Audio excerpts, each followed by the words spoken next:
receptores del color. El resultado central de los experimentos con el color de Maxwell, que basta mezclar tres colores básicos para generar cualquier color perceptual, revela un hecho profundo sobre el qué de la percepción humana, pero también plantea la cuestión del cómo, la visión en color. Una respuesta hermosa e instructiva a la cuestión del cómo emergió a mediados del siglo XX, cuando los biólogos estudiaron el fundamento molecular de la visión en color.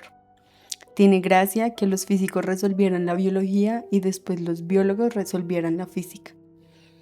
El resultado central de la historia molecular de la visión es que tres tipos distintos de moléculas de proteína, rodopsinas, extraen la información sobre el color. Cuando la luz incide en una de estas moléculas, hay cierta probabilidad de que la molécula absorba una unidad de luz, un fotón, y cambie de forma. El cambio de forma desencadena pequeños pulsos de electricidad, que son los datos que el cerebro utiliza para crear nuestro sentido de la visión. Bien, la probabilidad de que una unidad de luz sea absorbida depende tanto de su color espectral como de las propiedades de la molécula receptora. Un tipo de receptor tiene una mayor probabilidad de absorber luz de la parte roja del espectro, otro prefiere la verde y el tercero la azul, aunque estas preferencias no son nítidas. Véase la lámina Y. Y. El sistema visual humano se basa en tres receptores de color, mientras que la langosta mantis tiene muchos más.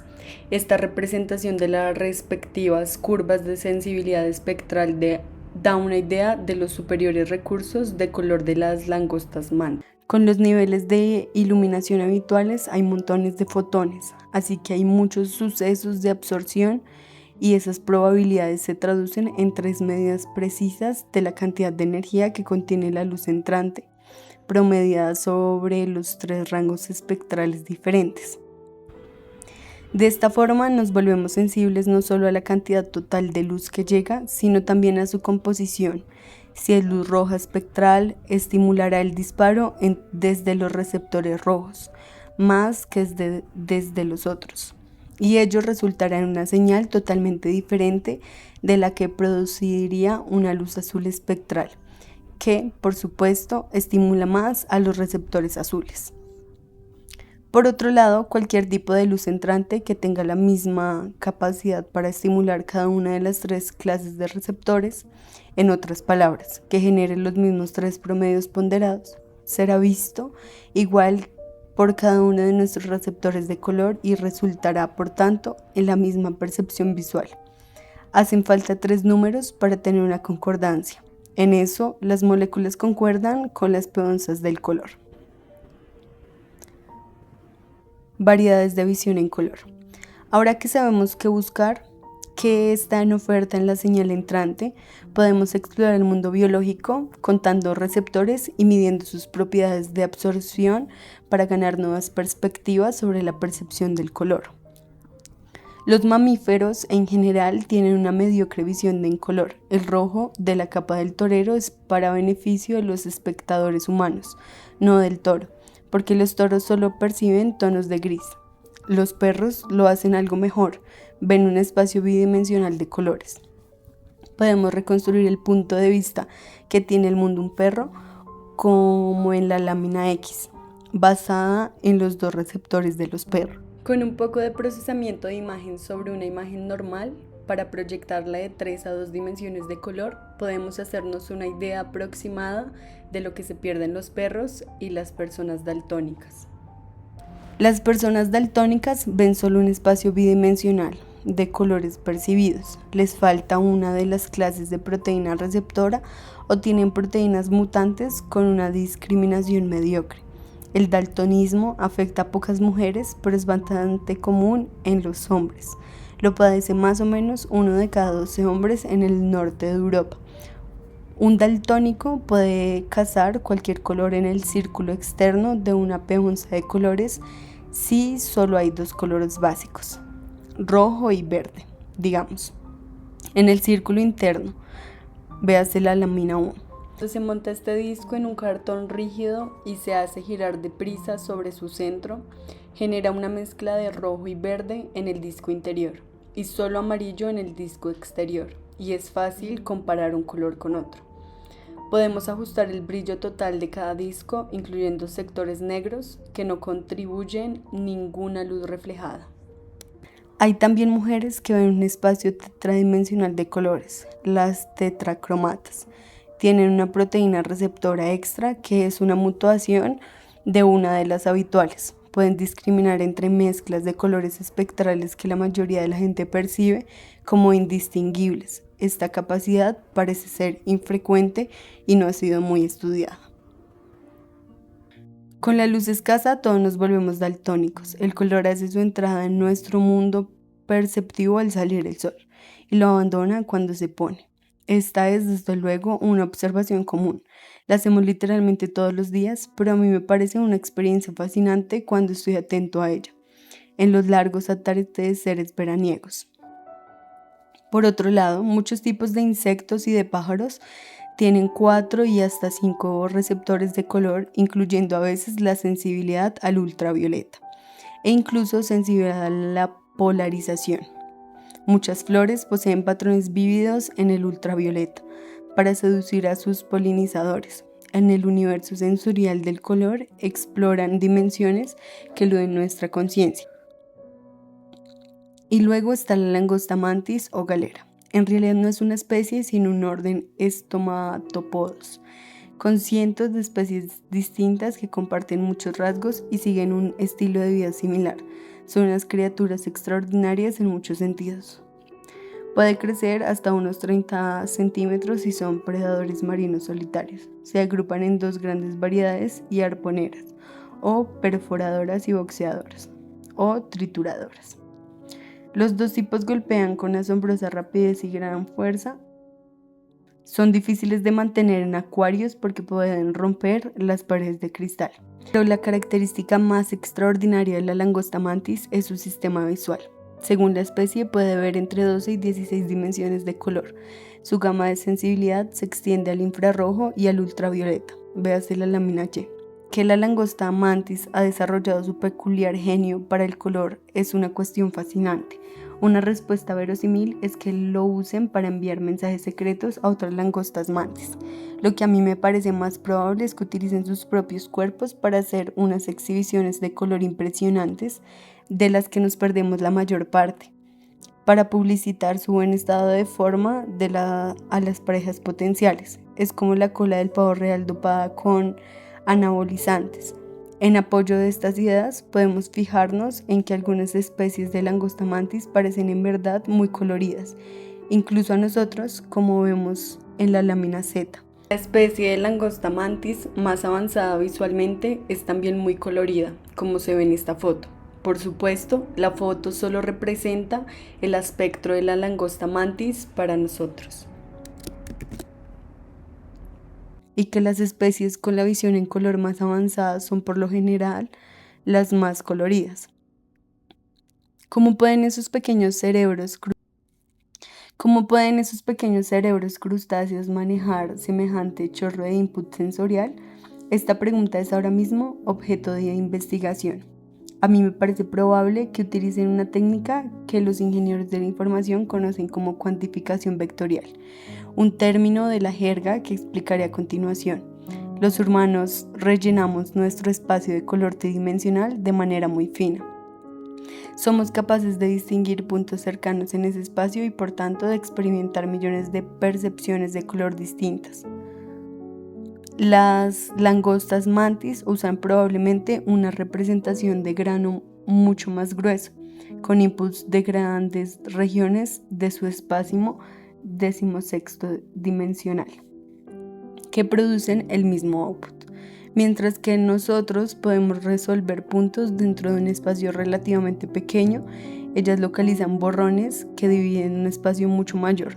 Nosotros hacemos una proyección tridimensional muy cruda del input electromagnético infinito dimensional, pero exploramos esa proyección con precisión, mientras que la langosta mantis hace una proyección mucho más sofisticada, sentido del espacio y sentido del tiempo. Una vez examinados el qué y el cómo de la visión en color, estamos preparados para abordar la pregunta ¿por qué? Dos preguntas. ¿Por qué surgen con naturalidad? ¿Por qué los humanos y muchas otras criaturas se ocupan tanto de las oscilaciones ultra rápidas de los campos electromagnéticos? Fijémonos en que si hubiera formulado la pregunta de la forma ¿por qué los humanos y muchas otras criaturas se ocupan del color?, nos vendrían a la cabeza tantas respuestas que la pregunta parecería ridícula. Pero si la formulamos de la primera forma, que en realidad viene a decir lo mismo, plantea un punto profundo. La información sobre las oscilaciones rápidas en los campos electromagnéticos es importante para nosotros como criaturas biológicas, porque es importante para los electrones en los materiales. Esos electrones suelen responder de diversas formas según su entorno material o las oscilaciones electromagnéticas de diferentes frecuencias. Debido a ello, la luz que se origina en el Sol tras interactuar con la materia y transmitirse a nosotros porta información sobre la materia interpuesta, impresa por sus electrones. Dicho en plata, los colores de los objetos codifican la sustancia de la que están hechos. Tú ya sabías eso por experiencia naturalmente, pero ahora también sabes en términos fundamentales qué es exactamente lo que has experimentado. ¿Por qué la visión es tan diferente de la audición? Después de todo, ambos sentidos se ocupan de una información que viaja hasta nosotros por vibraciones que nos llegan en forma de ondas. La vista se ocupa de las vibraciones de los campos electromagnéticos, el oído de las vibraciones del aire, pero la forma en que percibimos los acordes de luz y los acordes de sonido son profunda y cualitativamente diferentes. Seamos precisos sobre esto. Cuando recibimos varias notas puras que suenan juntas, oímos acordes en los que las notas retienen su identidad individual. En un acorde de do mayor puedes oír el do, el mi y el sol separadamente. Y no te quepa duda de que notarás una diferencia cualitativa si una de ellas está ausente o si es mucho más ruidosa que las demás. Y puedes oír acordes más complicados con más notas separadas, cada una sonando de un modo diferente casi sin límite. Al final empiezan a sonar como fango sonoro, pero siempre es un fango con componentes identificables. Por otro lado, como ya hemos visto, cuando recibimos varios tonos de luz puros, es decir, colores espectrales juntos, percibimos un nuevo color en que la identidad de los originales queda sumergida. Por ejemplo, mezclar verde y rojo da un amarillo perceptual que es indistinguible de la percepción del amarillo espectral. Es como si tocas do y mi a la vez, como resultado escucharás un re. Claramente, el oído hace un mejor trabajo manejando su material basado en el tiempo. La física de la audición es la física de la vibración solidaria. O por simpatía, como vimos antes, hay una buena razón física por la que la luz debe ser tratada de un modo diferente. Las oscilaciones de los campos electromagnéticos en la gama de la luz visible son demasiado rápidas para que las pueda seguir cualquier sistema mecánico práctico. Así que la estrategia que usamos para oír donde las vibraciones del aire son canalizadas para disparar vibraciones solidarias en nuestra cabeza no puede funcionar en la visión. Para sintonizarnos con las vibraciones de la luz tenemos que usar unos receptores mucho más pequeños y ágiles. Para la luz, los receptores útiles son los electrones individuales, pero en el mundo subatómico de los electrones hace su entrada la mecánica cuántica, y eso cambia las reglas del juego. La transferencia de información de luz a los electrones solo puede ocurrir mediante la transferencia de parte de la energía de la luz. Según las reglas cuánticas, sin embargo, esa transferencia de energía se da en sucesos discretos del tipo todo o nada, absorción de fotones, que ocurren en momentos impredecibles. Estos efectos hacen de la transferencia de información una transcripción menos fidedigna y más difícil de controlar.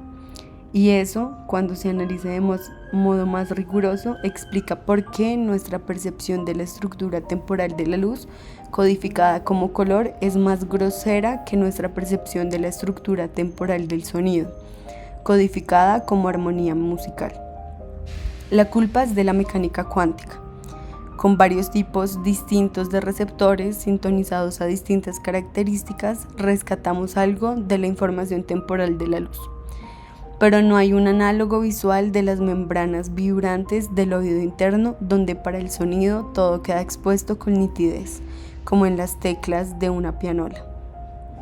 Por otro lado, para transportar información sobre la estructura en el espacio, la luz tiene una gran ventaja sobre el sonido. El problema con las ondas de sonido como portadoras de información espacial es simplemente que son grandes. Su longitud de onda, y no por coincidencia, es comparable al tamaño de los instrumentos musicales, como las guitarras, los pianos o los tubos de un órgano de iglesia. Así que no pueden resolver estructuras mucho más pequeñas que eso. Con la luz no hay ese problema. Las longitudes de onda de la luz visible son algo menores de 1/1000ª de metro. La vista es primariamente un sentido espacial, mientras que el oído es primariamente un sentido temporal, por sólidas razones físicas. Las puertas. Y ahora demos un salto con la imaginación, elevándonos desde la tierra firme del qué y cómo y por qué hasta el paisaje onírico del y qué sí y por qué no, y las instrucciones de su uso.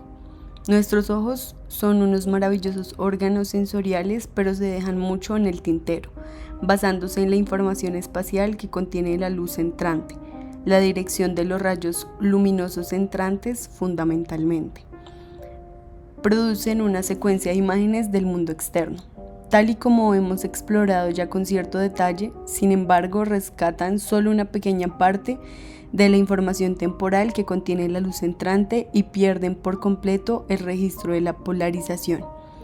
Cada píxel de nuestro campo visual suministra potencialmente un acorde doblemente infinito, pero solo vemos el color, una proyección tridimensional.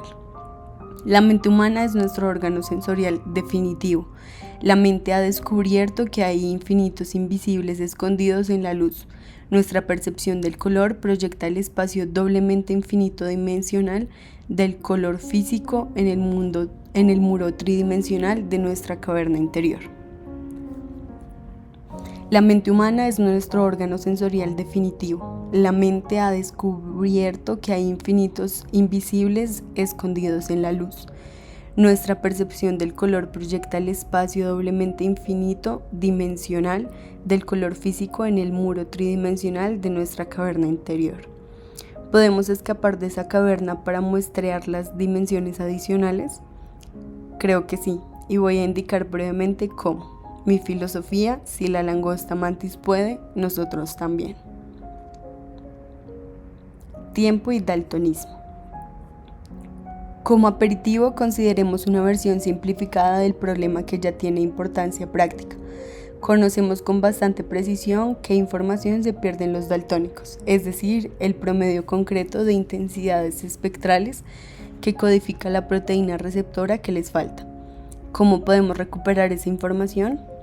Bien, para hacerlo tenemos que presentar la información sobre el color en el lugar que le corresponde, integrada en las imágenes visuales, así que debemos hacer uso de los receptores disponibles para sintetizar otros nuevos.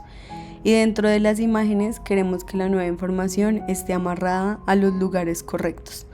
Para concretar, llamemos verde a lo que suministra normalmente el receptor que falta, y verde a nuestra señal artificial de repuesto. Entonces, lo que queremos es estar seguros de que las partes de la imagen que contienen mucho verde reciban verde en proporción. Para satisfacer esos requisitos, añadir información localmente utilizando los receptores existentes, necesitamos poner en la señal una nueva estructura de los receptores existentes puedan reconocer. Una manera elegante de hacerlo es manipular la señal en tiempo. Por ejemplo, podemos codificar verde como centello, añadido pulsación o, más en general, modulación temporal, texturas que varían en el tiempo, en los colores perceptibles, cuya intensidad local es proporcional al verde de la imagen original. Reflexionemos sobre lo que estamos haciendo aquí. La información perdida, el verde, estaba diciendo algo sobre la estructura de la luz, como señal electromagnética en el tiempo.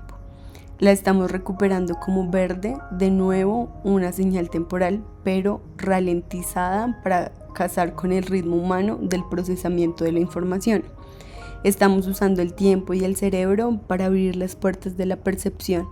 En beneficio de la gente con una visión normal del color, lo habitual es que codifiquemos las imágenes en un formato de 3 colores y las decodifiquemos en un proyector de 3 colores. En cualquier contexto en que se haga esto, en monitores de ordenador, incluyendo pantallas miniaturizadas instaladas en las gafas o en las gafas Google, o teléfonos móviles o proyectores digitales, por ejemplo. Nuestra solución para el daltonismo puede aplicarse en el software como un mapeo modificado entre input y output. También podemos considerar la posibilidad de aplicar el mismo enfoque general en el hardware. Por ejemplo, hay materiales llamados electrocómicos cuya tendencia a absorber luz en una región concreta del espectro puede modularse aplicando voltaje. Si equipamos unas gafas ordinarias con unas capas electrocrómicas y les aplicamos un voltaje que varíe con el tiempo, estaremos abriendo nuevos canales de color. Métodos y recursos. Las mismas ideas generales nos permitirán abrir dimensiones esencialmente nuevas a la visión en color, como se ve en la lámina AA. Usando la modulación temporal, podemos añadir nuevos canales receptivos, intensificando la percepción visual humana. Podemos, por ejemplo, añadir 2 nuevos canales artificiales, haciendo el espacio de color pentadimensional. Por supuesto, antes de hacer accesible esta nueva información, tenemos que recolectar, en primer lugar, el hecho de que la fotografía digital y la computación gráfica se basen en 3 colores básicos y no en más. No se debe a ninguna consideración física fundamental. Como hemos visto, hay un doble infinito de colores ahí afuera, esperando a nuestra mirada limpia. Nos permiten sintetizar cualquiera. Las razones por las que la tecnología se ha estabilizado en 3 colores son: primero, 3 colores básicos nos permiten sintetizar cualquier color perceptual, como nos enseñó Maxwell. Segundo, 2 colores básicos no bastan. Tercero, lo más simple y barato es utilizar el menor número que sea suficiente. Pero una vez que decidamos extendernos a dimensiones extra del espacio de color, la tecnología parece muy viable y ya se ha utilizado de forma exploratoria. Un diseño sencillo para 4 dimensiones, viable tanto para la recepción como para la transmisión digital. Se muestra en la lámina BB. Podemos crear 4 o 5 clases distintas de receptores de color en formación ceñida con un estilo parecido al que usamos ahora para 3. En la parte del output podemos hacer que 3 transmisiones de color hagan un trabajo doble, superponiendo un centello o bien, como en la lámina BB, reservar una clase especial de píxeles para el nuevo canal. En cualquier caso, unos canales extras se vuelven disponibles cuando abrimos el output a una variación artificial del tiempo, cuya posición y fuerza se controla por las señales de los nuevos receptores. Será muy divertido, creo yo, experimentar colores adicionales de esta forma. ¿Para qué sirve eso? Ha sido una alegría para mí comulgar con Maxwell a través de sus escritos y del testimonio de sus amigos. Se ha convertido en mi físico favorito. Aquí voy a esbozar un pequeño retrato impresionista de él según su amigo y biógrafo Lewis Campbell. Durante su niñez, su pregunta permanente era: ¿para qué sirve eso? ¿Qué hace? Y no se contentaba con una respuesta vaga, sino que insistía: ¿pero para qué sirve en concreto? La correspondencia de Maxwell con su familia y amigos recuerda a la de Mozart. Está llena de juegos de palabras, dibujos cómicos y calor humano. Lo que sigue es un extracto de una carta de su joven primo Charles Kay. En una línea alude a su teoría dinámica, la obra maestra que tratamos antes. En la siguiente, sin mediar una pausa, describe unas observaciones sobre su nuevo perro. He sacado también un artículo a flote, con una teoría electromagnética de la luz, que, hasta que me convenza de lo contrario, creo que es una bomba. Spice se está volviendo de primera clase. Es la principal paciente bajo el oftalmoscopio. y gira los ojos cuando se lo pido, mostrando el tapetum, el nervio óptico o cualquier otra cosa que haga falta. De toda su vida escribió poesía. Uno de sus mejores poemas es una canción, Rigid Body, que cantaba acompañándose con la guitarra. En cada estrofa, el propio Maxwell se quejaba de lo difícil que es calcular cómo se mueven los cuerpos rígidos. Entonces, el propio cuerpo rígido responde diciendo en esencia: yo solo hago mi trabajo. Recurre a la canción de Robert Burns, Coming Through the Rye, y está salpicada de giros escoceses. Cuando un cuerpo encuentra un cuerpo volando por el aire, cuando un cuerpo golpea a un cuerpo, ¿volará? ¿Ya dónde? Todo impacto tiene una medida, y ninguna tengo yo, pero todos me miden, o al menos lo intentan. Cuando un cuerpo encuentra un cuerpo libre por entero, ¿cómo viajan después? Es algo que no siempre vemos. Todo problema tiene su método altamente analítico. Para mí, no conozco ninguno, pero ¿soy peor por eso? Muerte y vida. En la primavera de 1877, antes de haber cumplido 46 años, Maxwell empezó a notar síntomas de indigestión, dolor y fatiga. En los meses siguientes sus síntomas empeoraron y pronto quedó claro que tenía cáncer abdominal, la misma enfermedad que se había llevado a su madre a una edad similar, cuando Maxwell era un niño de 9 años. Maxwell sabía que no le quedaba mucha vida, según Campbell. En las últimas semanas su sufrimiento era muy grande, pero él apenas lo mencionaba, y su mente estaba en absoluta calma. El único pensamiento que le pesaba y al que se refería constantemente era el del futuro bienestar y comodidad de la señora Maxwell. Maxwell murió en 1879 a los 48 años. Cuando tenía 23, Maxwell había hecho una anotación concienzuda en su diario privado en la que anticipaba la vida que iba a llevar. Feliz es el hombre que puede reconocer en su trabajo de hoy una parte conectada al trabajo de su vida y una encarnación del trabajo de la eternidad. El fundamento de su confianza es inmutable, porque se ha hecho partícipe del infinito. Resuelve de manera extenuante sus quehaceres diarios, porque el presente le viene dado por una obsesión. Así debiera ser el hombre una imitación del divino proceso de la naturaleza, y para mostrar la unión de lo infinito con lo finito, sin despreciar su existencia temporal, recordando que solo en ella es posible la acción individual, pero sin ocultar a su visión lo que es eterno, sabiendo que el tiempo es un misterio cuya contemplación no puede aguantar el hombre hasta que la verdad eterna lo ilumine.